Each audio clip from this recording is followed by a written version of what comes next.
تو روشن دلائل پیغمبر لے کے آئے. تو پھر ہمیشہ کافروں کی روش کیا ہوئی؟ فقالوا ابشر یہدوننا، کیا انسان ہمیں ہدایت دیں گے؟ فکفروا، تو انہوں نے کفر کر دیا. وتولوا، اور منہ پھیر لیا. واستغنى اللہ، تو اللہ بھی بے نیاز ہے. پھر دفع ہوتے ہیں تو دفع ہو جائیں. واللہ غنی حمید، اللہ تعالیٰ بے نیاز ہے اور الحمید ہے، اپنی ذات میں خود ستودہ صفات ہے. اللہ کی کوئی تعریف کرے یا نہ کرے اس کو ضرورت ہی نہیں ہے، وہ اپنی ذات میں خود ستودہ صفات ہے، وہ محتاج نہیں کسی کی تعریف کا.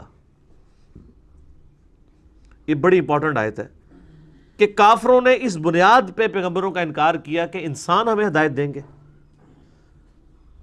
سورۃ الانعام میں، باقی صورتوں میں، سورہ بنی اسرائیل کے اندر ڈیٹیل کے ساتھ آتا ہے. یعنی کافر کہتے تھے کہ فرشتہ کوئی نازل ہونا آسمان سے، وہ ہمیں بتائے. پھر اللہ تعالیٰ نے سورہ بنی اسرائیل میں فرمایا کہ اگر زمین کے اوپر فرشتے آباد ہوتے تو اللہ تعالیٰ فرشتوں میں کوئی پیغمبر بناتا. اب انسان ہے تو انسانوں میں سے پیغمبر آئے گا. اور میں آپ کو وثوق سے کہتا ہوں، اگر کوئی فرشتہ پیغمبر بن کے آتا نا تو انہوں نے کہنا تھا یہ فرشتے کے پیغمبر ہونے کا ہمیں کیا فائدہ ہے؟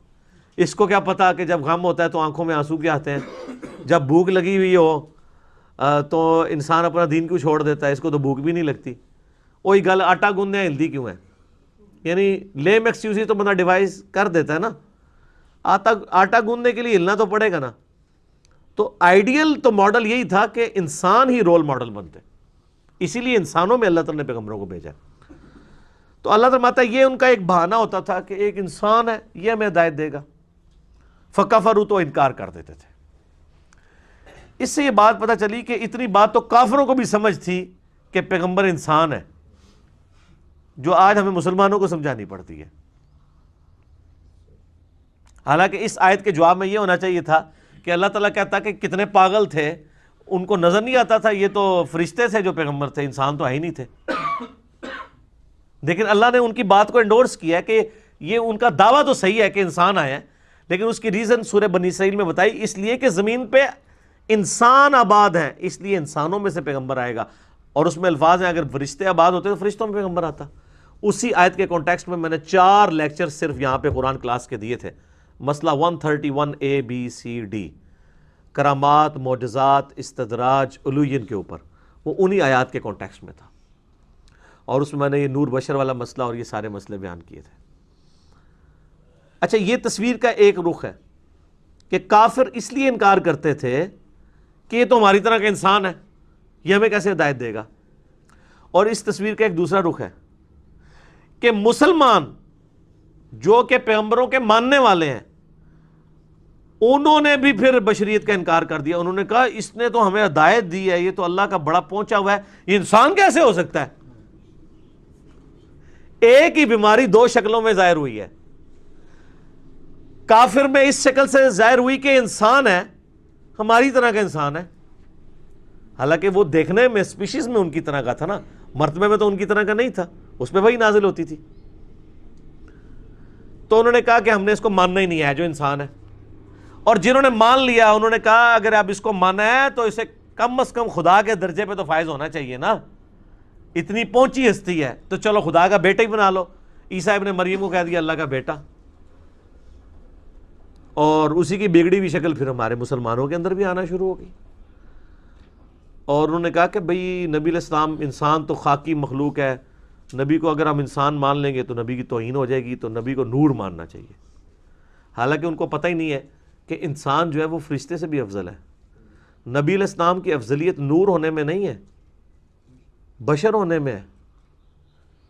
قرآن پاک میں اللہ تعالیٰ فرماتا ہے نا سورہ حجر کے اندر کہ انسانوں کو ہم نے مٹی سے پیدا کیا اور جنات کو آگ کے ساتھ پیدا کیا. اسی کانٹیکسٹ میں صحیح مسلم میں ایک حدیث ہے کہ اللہ تعالیٰ نے جنوں کو آگ سے، انسانوں کو مٹی سے اور فرشتوں کو نور سے پیدا کیا. تو اب انسان جو ہے اگر وہ اللہ کا تابع فرمان ہو تو فرشتے سے افضل ہے. تو انسان کی خوبی انسانیت میں نہ کہ فرشتہ ہونے میں. ہاں بشرطے کہ تابع فرمان ہو. ہے فرشتے سے بہتر انسان بننا، مگر اس میں لگتی ہے محنت زیادہ. بلکہ میں تو اکثر کہتا ہوں کہ انسان کے پاس تو وہ دولت ہے جو حضرت جبرائیل علیہ السلام کے پاس بھی نہیں ہے. جبرائیل علیہ السلام نے اگر اللہ کو مانا ہے نا تو اس لیے کہ ان میں انکار کی گنجائش ہی کوئی نہیں ہے. ان کے پاس ماننے کے سوا کوئی چارہ تھا؟ قرآن پاک میں ہے کہ فرشتے تو اللہ کی حکم عدولی کر ہی نہیں سکتے. مزہ تو تب یہ ہے کہ آپ کے پاس اختیار بھی ہو انکار کرنے کا، تب بھی آپ اللہ کو مانیں. اور یہ وہ دولت ہے جو انسان کے پاس ہے، جو جبرائیل کے پاس بھی نہیں ہے. آپ مجھے بتائیں، ایک وہ شخص جس کے پاس یہ اختیار تھا کہ چاہتا تو خدا کو مانتا، چاہے انکار کر دیتا، لیکن پھر بھی اس نے اپنی ساری دنیاوی سرکمسٹانسز میں، ساری تکالیف کے باوجود اس نے اپنا تعلق خدا کے ساتھ مضبوط رکھا. یہ بڑا کارنامہ ہے، یا یہ بڑا کارنامہ ہے کہ کسی کے پاس اللہ کو انکار کرنے کی گنجائش ہی نہیں تھی اور وہ اللہ کے ساتھ جڑا رہا. ظاہر ہے کہ انسان کے پاس جو دولت ہے، جو آپ کے پاس ول کی پاور ہے کہ آپ چوائس کر سکتے ہیں، یہ بہت بڑی دولت ہے. تو مسلمانوں نے کہا کہ نہیں، یہ اوپر کرو جی. تو اللہ تعالیٰ نے اس بیماری کا ذکر کر دیا تھا کہ انکار کرتے ہیں اس بنیاد کے اوپر. تو اس سے یہ بات پتہ چلی کہ کافروں نے پیغمبروں کا انکار کیا ان کی بشریت کی وجہ سے، اور مسلمانوں نے پیغمبروں کی بشریت کا انکار کیا ان کے پیغمبر ہونے کی وجہ سے. دیکھا، ایک ہی بیماری کی دو شکلیں. اچھا، آدھی بات کافروں کی صحیح تھی، آدھی بات مسلمانوں کی صحیح. کافروں کی آدھی بات صحیح تھی کہ واقعی انسان ہی ہے، اور اللہ نے اس کو کہا کہ بھئی انسان اس لیے ہے کہ تم بھی انسان ہو نا، تو انسانوں کے لیے انسان رول ماڈل ہوں گے.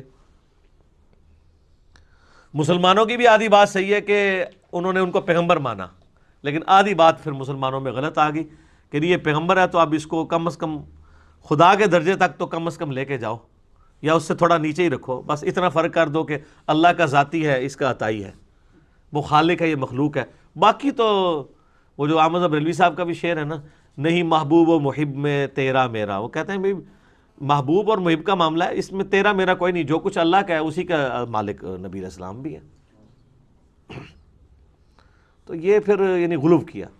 اور صحیح بخاری میں کتاب الانبیاء چیپٹر میں حدیث موجود ہے، نبی علیہ السلام نے فرمایا، دیکھنا میری شان کو اس طرح بلند نہ کرنا جس طرح نصارہ یعنی عیسائیوں نے اپنے وقت کے پیغمبر عیسیٰ علیہ السلام کو شان میں بڑھا دیا تھا. میں اللہ کا بندہ اور اس کا رسول ہوں، مجھے اللہ کا بندہ اور اس کا رسول ہی کہنا.